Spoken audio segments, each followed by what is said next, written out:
Assalamualaikum warahmatullahi wabarakatuh. Inilah bencana di Indonesia dari tahun 2002 sampai tahun 2019. Data BNPB bagi bencana banjir, kekeringan, dan tanah longsor meningkat.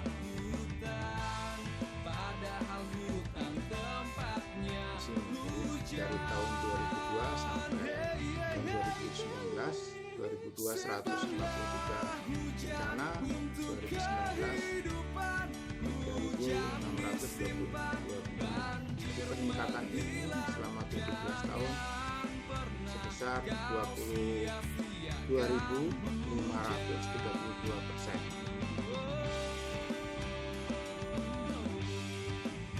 Secara ilmu hidrologi atau teknis sudah saya buktikan penyebab bencana secara matematika, yaitu perusakan gas, dan solusinya adalah naturalisasi gas. Ini bisa dilihat di link video YouTube saya, penyebabnya dan solusinya.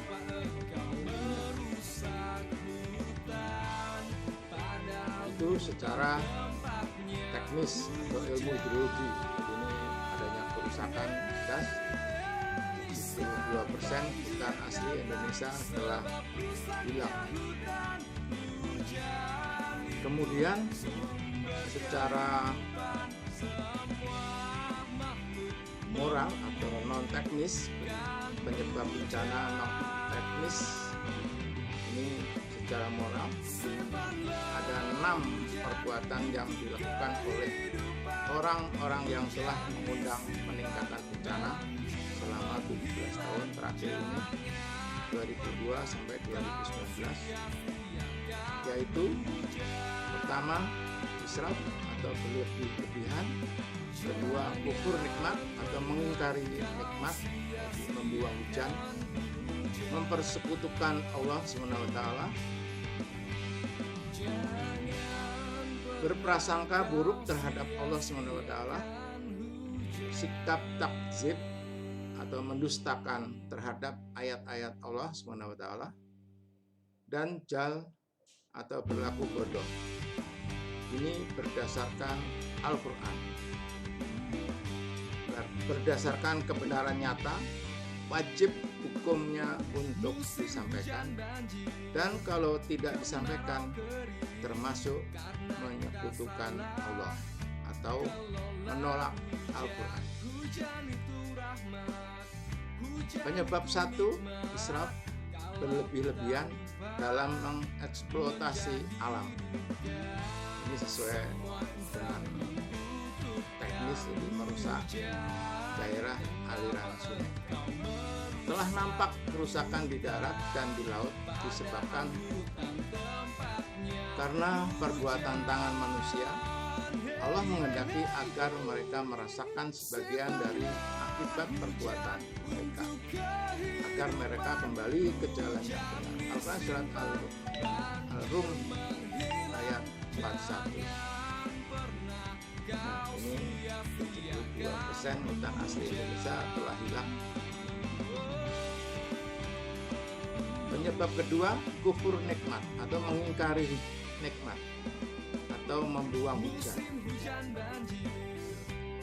Dan Allah telah membuat suatu perumpamaan dengan sebuah negeri yang dahulunya aman lagi tentram. Rezekinya datang kepadanya melimpah ruah dari segenap tempat. Tetapi penduduknya mengingkari nikmat-nikmat Allah. Karena itulah Allah menimpakan kepada mereka bencana kelaparan dan ketakutan disebabkan apa yang mereka perbuat. Al-Quran surat Al-Nahl ayat 112.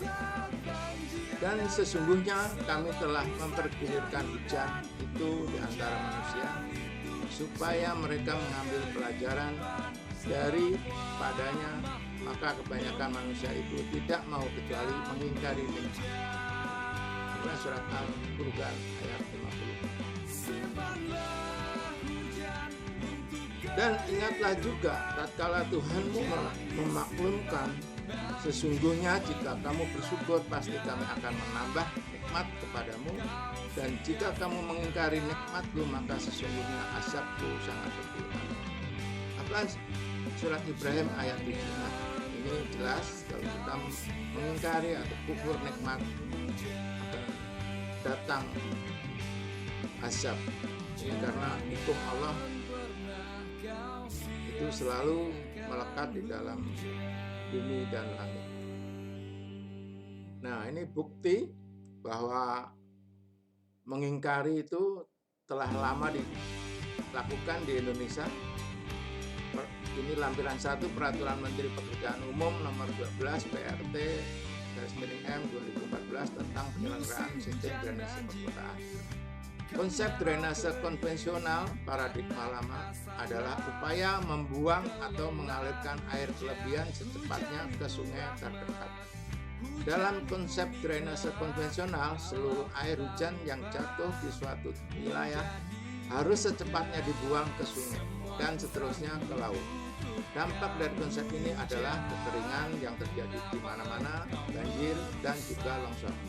Dampak selanjutnya adalah kerusakan ekosistem, perubahan iklim, mikro dan makro, serta tanah longsor di berbagai tempat yang disebabkan oleh fluktuasi kandungan air tanah pada musim kering dan musim basah yang sangat tinggi. Nah, ini terbukti bahwa drainase konvensional atau aliran limpasan permukaan atau runoff selama hujan turun terbuang sia-sia. Ini telah dilakukan cukup lama, sampai tahun ini juga masih dilakukan. Nah, ini sinkron dengan ayat Ibrahim tadi, ayat 7 surat Ibrahim. Penyebab ketiga, mempersekutukan Allah Subhanahu wa Ta'ala. Katakanlah, siapakah yang dapat menyelamatkan kamu dari bencana di darat dan di laut, yang kamu berdoa kepadanya dengan rendah diri, dengan suara yang lembut, dengan mengatakan, sesungguhnya jika dia menyelamatkan kami dari bencana ini, tentulah kami menjadi orang-orang yang bersyukur. Al-Quran surat Al-An'am ayat 63. Katakanlah, Allah menyelamatkan kamu dari bencana itu dan dari segala macam kesusahan. Kemudian kamu kembali mempersekutukannya. Al-Quran surat Al-An'am ayat 67.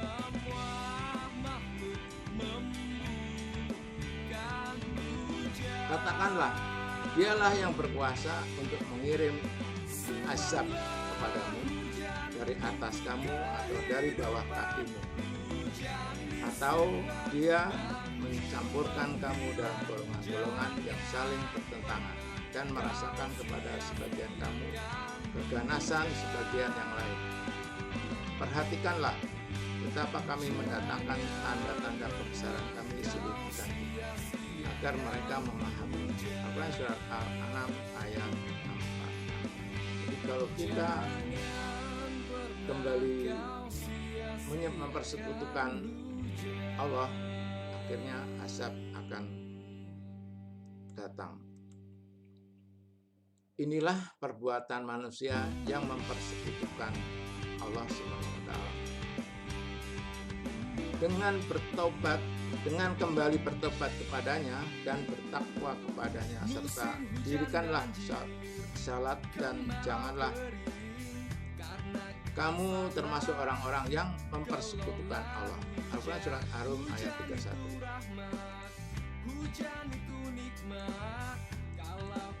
Yaitu orang yang mempersekutukan Allah itu yaitu orang-orang yang memecah belah agama mereka, dan mereka menjadi beberapa golongan.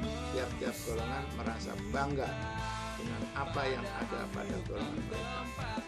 Al-Quran surat Ar-Rum ayat 32. Jadi orang-orang yang merasa bangga dengan golongan itulah orang-orang yang mempersekutukan Allah. Kalau tentang ini saya tidak usah memberikan contoh karena sudah paham tentang hal ini.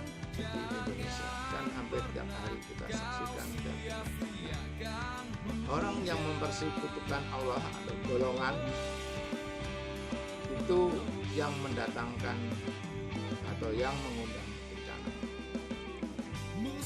Katakanlah bahwasanya aku hanyalah seorang manusia seperti kamu. Diwahyukan kepadaku bahwasanya Tuhan kamu adalah Tuhan yang Maha Esa. Maka tetaplah pada jalan yang lurus menuju kepadanya dan mohonlah ampun kepadanya. Dan kecelakaan besarlah bagi orang-orang yang mempersekutukannya, yaitu orang-orang yang tidak menunaikan zakat. Mereka kafir akan adanya kehidupan akhirat. Al-Quran surat Fussilat ayat 7. Nah, ini kalau orang tidak menunaikan zakat berarti orang kulit. Kalau kebanyakan di Indonesia banyak yang tidak menunaikan zakat, itulah yang mengundang bencana. Dan Tuhanmu telah memerintahkan supaya kamu jangan menyembah selain Dia. Dan hendaklah kamu berbuat baik pada ibu bapakmu dengan sebaik-baiknya. Jika salah seorang di antara keduanya atau kedua-duanya sampai berumur lanjut dalam pemeliharaanmu, maka sekali-kali janganlah kamu mengatakan kepada keduanya perkataan "ah", dan janganlah kamu membentak mereka, dan ucapkanlah kepada mereka perkataan yang mulia. Al-Quran surat Al-Isra ayat 23. Nah, jika terdapat di negara ini banyak anak yang durhaka, itulah yang mengundang bencana, karena dia termasuk yang menyekutukan Allah. Dan janganlah sekali-kali mereka dapat menghalangimu dari menyampaikan ayat-ayat Allah. Sesudah ayat-ayat itu diturunkan kepadamu, dan serulah mereka pada jalan Tuhan, dan janganlah sekali-kali kamu termasuk orang-orang yang mempersekutukan Tuhan. Al-Quran surat Al-Qasas ayat 87. Nah, ini menolak Al-Quran. Tadi sudah saya sampaikan, kewajiban saya ini merupakan wajib, karena kalau tidak saya sampaikan, saya kena di ayat ini, menghalangi atau menolak Al-Quran. Jadi kebenaran nyata ini wajib saya sampaikan, karena kalau tidak saya telah melanggar ini, artinya menyekutukan Allah. Kebenaran harus disampaikan. Kalau menutupin itulah menyekutukan Allah. Nah, tadi beberapa kriteria orang yang menyekutukan Allah, itulah yang mendatangkan atau mengundang musibah di Indonesia ini. Yang keempat, penyebab bencana berprasangka buruk terhadap Allah SWT, dan supaya dia mengasap orang-orang munafik laki-laki dan perempuan, dan orang-orang musyrik laki-laki dan perempuan, yang mereka itu berprasangka buruk terhadap Allah. Mereka akan mendapat giliran kebinasaan yang amat buruk, dan Allah memurkai dan mengutuk mereka serta menyediakan bagi mereka neraka jahanam, dan neraka jahanam itulah jahat-jahat tempat kembali. Al-Quran surat Al-Fat ayat 6. Ini kalau kita berprasangka buruk terhadap Allah dan diazab dapat bencana. Jadi yang mengundang bencana, dan kita berprasangka buruk atau suzon terhadap Allah SWT. Kamu sekali-kali tidak dapat bersembunyi dari kesaksian pendengaran, penglihatan, dan kulitmu kepadamu. Bahkan kamu mengira bahwa Allah tidak mengetahui kebanyakan dari apa yang kamu kerjakan. Al-Quran surat Fussilat ayat 22. Dan yang demikian itu adalah prasangkamu yang telah kamu sangka kepada Tuhanmu. Prasangkamu telah membinasakan kamu, maka jadilah kamu termasuk orang-orang yang merugi. Al-Quran surat Fussilat ayat 23. Nah, inilah kalau kita berprasangka buruk terhadap Allah, itu akan mengundang bencana. Nah, ini contohnya yang berprasangka buruk seperti ini. Hujan dianggap sebagai penyebab banjir, padahal hujan itu rahmat, hujan itu rezeki. Jakarta, Kepala Dinas Sumber Daya Air DKI Jakarta ini Yusuf mengomentari banjir yang terjadi di beberapa titik ibu kota akibat hujan deras. Ini termasuk berprasangka buruk karena hujan itu tidak menimbulkan bencana, tidak penyebab bencana. Penyebab bencana dari kerusakan daerah aliran sungai. Jadi hujan itu rahmat, hujan itu nikmat, hujan itu rezeki, hujan itu sumber kehidupan.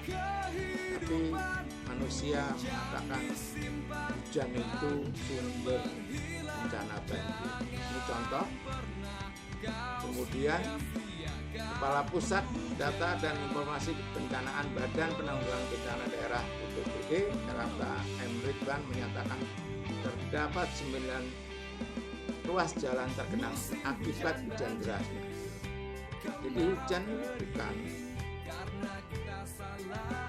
bukan penyebab banjir yang mengguyur wilayah Jakarta. Hujan bukan penyebab banjir, adalah kerusakan daerah langsung.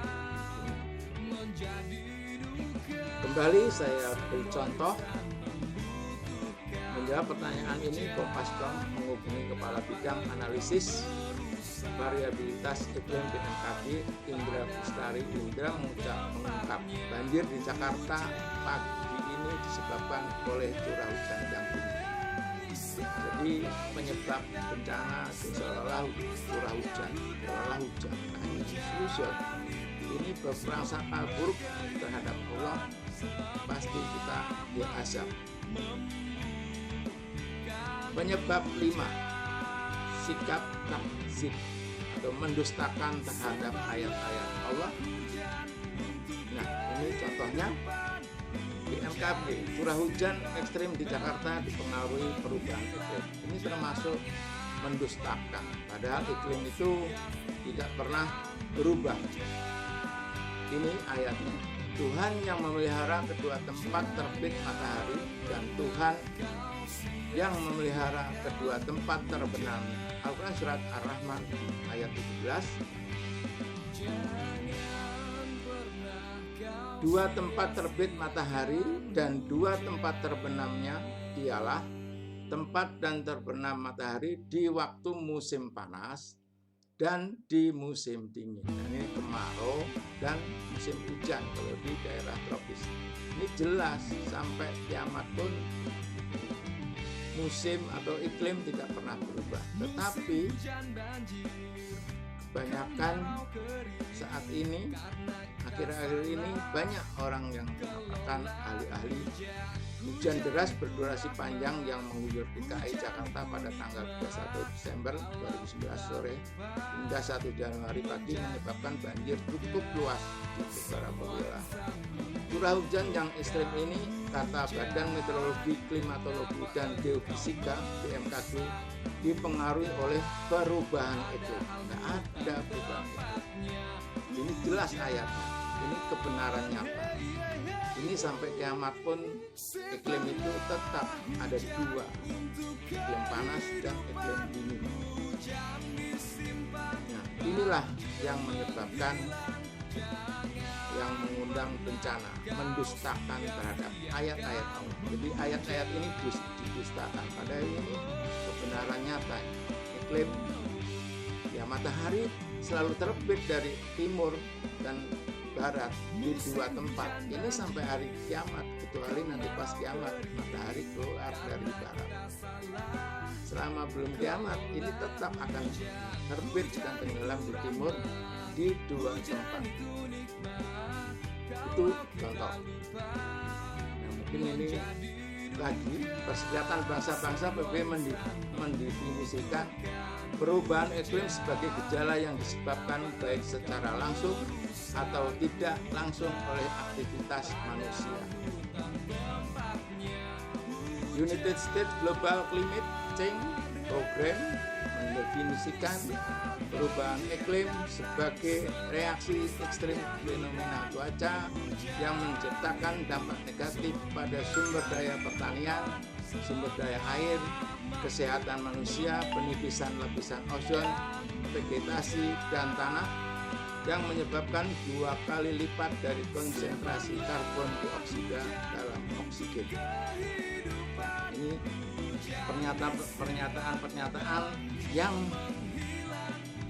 seolah-olah ada perubahan iklim. Definisi iklim yang mutlak adalah firman Allah. Al-Quran surat Ar-Rahman 17 yang tadi sudah saya bacakan. Iklim tetap karena 2 tempat terbit matahari dan 2 tempat terbenamnya ialah tempat dan terbenamnya matahari di waktu musim panas dan di waktu musim dingin. Terjadi dampak negatif adalah hukum Allah SWT didustakan, yang akibatnya sanksi hukum Allah yang bekerja. Terjadi dampak negatif tadi yang digambarkan oleh ahli dari United States Global Climate Change Program mendefinisikan. Jadi terjadi dampak negatif adalah hukum Allah. Ini menurut saya hukum Allah SWT didustakan, yang akibatnya sanksi hukum Allah yang bekerja. Karena langit dan bumi ciptaan Allah yang dibekali dengan hukumnya masing-masing, dan Allah memelihara ciptaan termasuk hukum-hukumnya tersebut.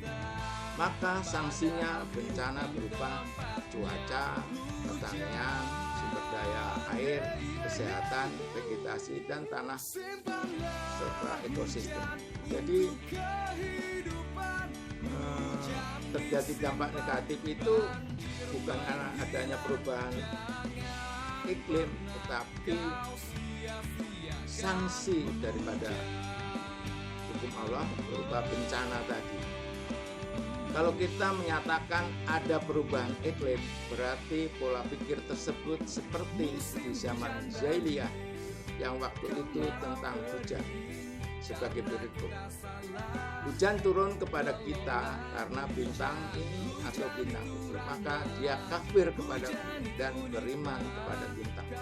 Hadis riwayat Bukhari nomor 1038. Nah, jadi kita seperti zaman jahiliyah tadi tentang hujan. Hujan jelas secara ilmiah sudah ditemukan bagaimana turunnya itu hujan secara ilmu hidrologi, dan secara tauliah Al-Quran juga membuktikan bahwa hujan itu yang menurunkan hanya Allah.